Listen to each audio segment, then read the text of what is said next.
What's good, YouTube? It's your boy, Only One KDB, and I'm back with another video. In today's video, bro, we got how this NBA star became a murderer. Now, before we get to the video, bro, make sure y'all like, share, and subscribe, bro. Hold up. Before we start, bro, can y'all like the video, please, bro? Help me out, bro, so I can get into the algorithm. I think that's what it's called. Yeah, I think it's called the algorithm. But yeah, bro, make sure y'all boys like the video, bro. Help me out, bro. We trying to grow, bro. But anyway, bro, we finna get to the video, bro. Make sure y'all like, share, and subscribe. Follow me on the gram at KDB.Youngin, not Youngin.KDB, because that is not me, bro. This is finna be a crazy video, bro. This NBA superstar became a murderer, bro. Now, I don't know what possessed this man to go crazy and lose his mind like how he did. But we finna see. I don't even know what NBA player this is, first of all, bro. But we finna see, bro. I've been talking long enough. Let's get to it, bro.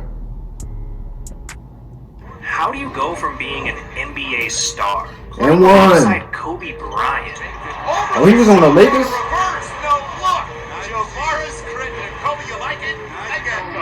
To a notorious gangster Oh. facing life in prison for murder. You said you know who did the shooting? Was he a Crip or a Blood? Or neither? This is the story of Javaris Crittenton.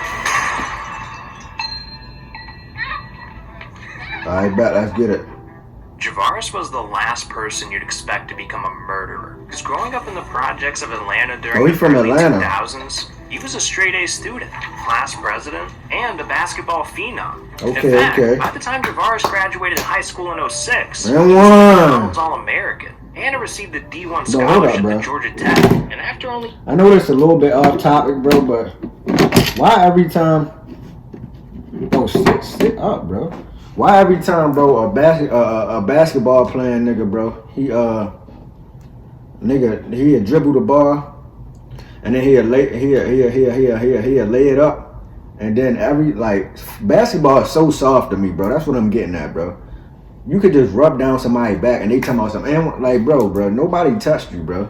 Like, you just tap somebody on the shoulder and they flop, and the referee gonna call it every time, bro. Like, basketball is so soft, bro. Football starting to get soft too, but that's another. We finna continue, bro. a year playing college ball, Javaris earned his greatest achievement yet, being a 2007 first-round draft pick for the LA Lakers, signing a $2.6 million contract. Okay. It's exciting, to be a Laker. You can't even walk in the building, you're stormed by fans. At just 19 years old, Javaris was an NBA star, playing next to Kobe Bryant. He was on top of the world. But one night, No, Kobe Bryant was a changed goat, bro. everything. R.I.P. Kobe. Alright, what happened? See, one night during his first offseason, Javaris was out partying at the Block nightclub in Hollywood when someone caught his eye from across the room. Famous Atlanta rapper, Dollar, surrounded by his crew, Dollar. flashing diamond chains, beautiful women, and designer clothes. And young Javaris was mesmerized, so he decided to introduce himself, only to find out that Dollar and his crew were part of a notorious LA street gang. Oh. Mansfield Gangster Crips. And with Javaris being a professional athlete and all, he should have just walked away right then and there. Yeah. But instead, he was so enticed by the gangster lifestyle that he hung out with Dollar and his crew all night long. Wow. And over the next couple of months, Javaris grew even closer to the gang. Bro, you just joined up. Bro, you just got drafted. Official Mansfield Crip. Now, Javaris may have been making waves on the streets, but his basketball career was a completely different story. Because after joining the gang, Javaris was never able to gain his footing in the NBA. He went from the Lakers to the Grizzlies to the Wizards, all in just his first 2 seasons. And in December of 2009, his struggling basketball career went completely off the deep end. During a team flight to Washington, Javaris decided to pass the time by gambling on card games with his teammates. And after losing thousands of dollars, Javaris was pissed. So in the heat of the moment, he ended up getting into a fight with his teammate, Gilbert Arenas, threatening to rob the guy. Javaris' inner gangster was showing, and he wanted to settle the beef. He been hanging around them Crips too long, bro. So a couple of days later, Javaris pulled up to the Wizards arena and walked into the team's locker room with a loaded weapon. And after a heated exchange, Javaris found himself in a Wild West standoff with Gilbert Arenas. Now luckily, both guys eventually calmed down and no one ended up hurt. Bro. But it didn't stop the incident from being reported to the police. So a few weeks later, Javaris was charged with misdemeanor possession of a firearm and was sentenced to 1 year probation. And following his sentencing, Javaris' contract with the Wizards was terminated. After just 2.5 years, 22-year-old Javaris was officially out of the NBA. This seemed like rock bottom, but in reality, it was just the tip of the iceberg. See what joining the gang get you, kids? See, getting kicked out of the NBA left Javaris devastated, so he decided to fly back to Atlanta, looking for the support of his family. But what he got instead was judgment and rejection. The people that once saw him as a hometown hero now saw him as a failure. And as a result, Javaris turned to the only people that he felt would accept him. The Crips? The Mansfield Gangster Crips. And by spring of 2010, Javaris had become a ride-or-die member of the gang, going as far as helping the Crips duck police and even put money in their jail accounts. But eventually, all of his boys got locked up, so when no one else to turn to and nowhere else to go, Javaris decided to make a last-ditch effort at an NBA comeback, trying out for the Charlotte Bobcats, only to fall flat on his face. By 2011, Javaris felt alone and hopeless. At just 23 years old, he had no job, was rejected by his family, and his closest friends were dead or in prison.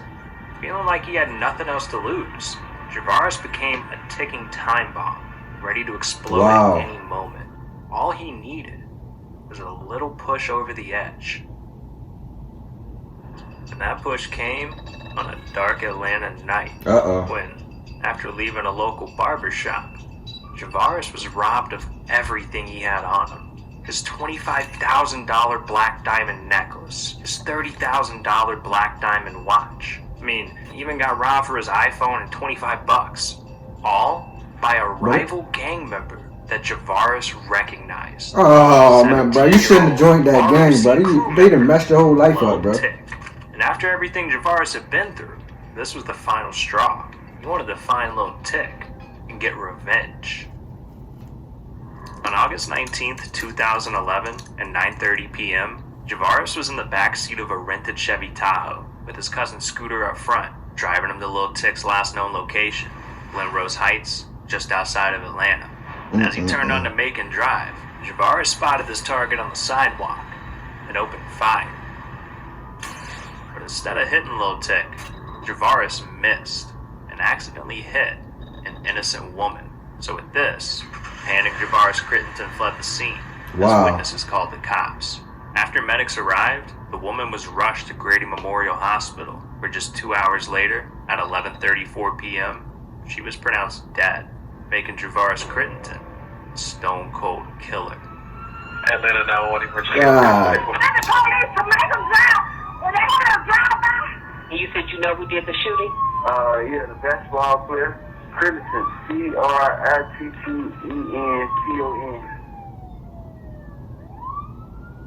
Dang, bro.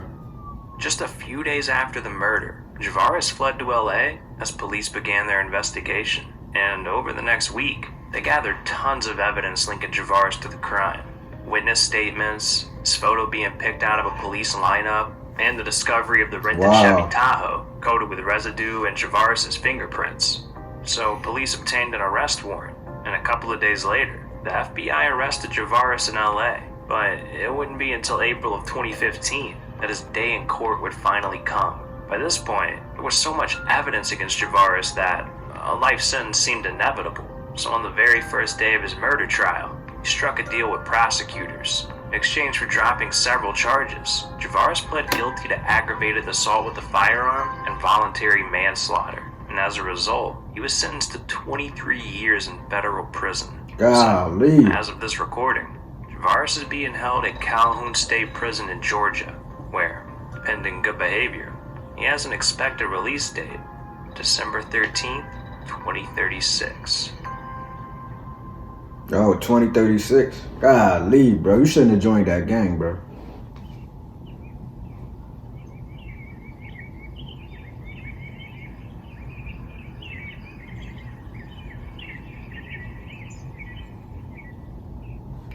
bro. That's gonna do it for this video, bro. If y'all enjoyed that reaction, make sure y'all like, share, and subscribe. And I'm out.